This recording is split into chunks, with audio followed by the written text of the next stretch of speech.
Пенсионер Хасан Илиев место жительства менять пока не собирается, живет и здравствует в Ингушетии. Об отдыхе не думает. Энергии, опыта и позитивного подхода к делу ему не занимать. Работает в РЭС, бодрит и подгоняет молодых коллег. Так когда пора на пенсию, узнаем уже в конце августа. Этот вопрос решат в Госдуме. А пока реальная история из жизни. Репортаж Жаридат Халухоевой. 8120 показаний. Будни оператора по расчетам с потребителями Хасана Илиева начинаются с уже привычного обхода абонентов. Контролер по эксплуатации электросчетчиков в магазских РЭС каждый день снимает показания приборов, проверяет оплату счетов, выявляя случаи неучтенного пользования электроэнергией. Список немаленький, учитывая, что все приходится делать в одиночку.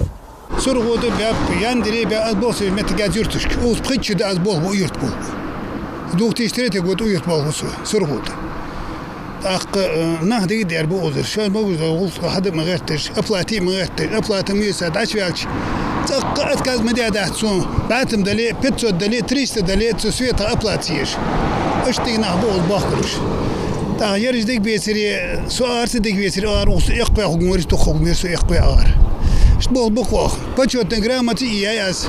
В электроэнергетику Хасан пришел в 1995 году. Тогда, будучи водителем, ему предложили поработать контролером, и он, не раздумывая, согласился. Сейчас свою профессию он не просто любит, а живет ею.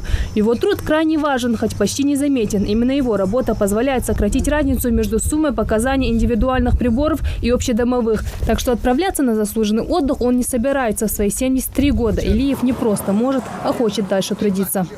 ده ما سيئات تحبو أزر لا يتاجن خلبري بولشوخ ناخذ بوزش خلش ناخذ دادوس حدوس نخبرت باقلت هنزو حودي شيء كاك بتشيني دابوتسو سيشوتشي دا يازير نكيد كدا يازير نوي أبني تحي يازيرش تامو ولا شيء ملديز أسي شيء ملد دليل صوت زريني ديكي زروي почему не работает تا أخيش أواشك واتي قاعد كوكوش تبع عليه القوة любой сок талфорик воду корсат.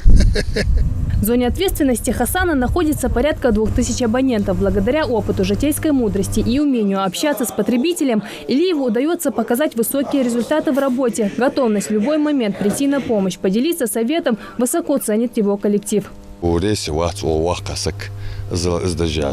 С позитивом Богу благодарящийся. С настроением что ему был благодаря ценить бибис, уайер цагавич, агайта гуатсанявич, залик Богову. Я хотел Бог би, но это ши Бог будущий могуш стараться души Бог хочет бирастаж. Трун благодаря Богу, идите хет канал остал шаня, ца коллектив Бог бешадуаж да. Сегодня в России работают 30% людей пенсионного возраста. Многие не готовы отказаться от привычного образа жизни. Тем более, когда есть желание и сила трудиться. В Ингушетии, по статистике, из более чем 100 тысяч пенсионеров 20 тысяч до сих пор не сдали трудовую книжку. Не готовы отпускать опытных специалистов и работодателей. Ведь главный плюс людей золотого возраста – бесценный опыт, которого нет у молодых коллег. Это стало одной из множества причин, по которой в Госдуме и было принято решение о повышении пенсионного возраста у мужчин с 60 до 65 лет, а у женщин с 55 до 63. Другая причина – изменения в законодательстве будут способствовать росту пенсии. Жаридат Халухоева, Султан Бугучев, Новости 24.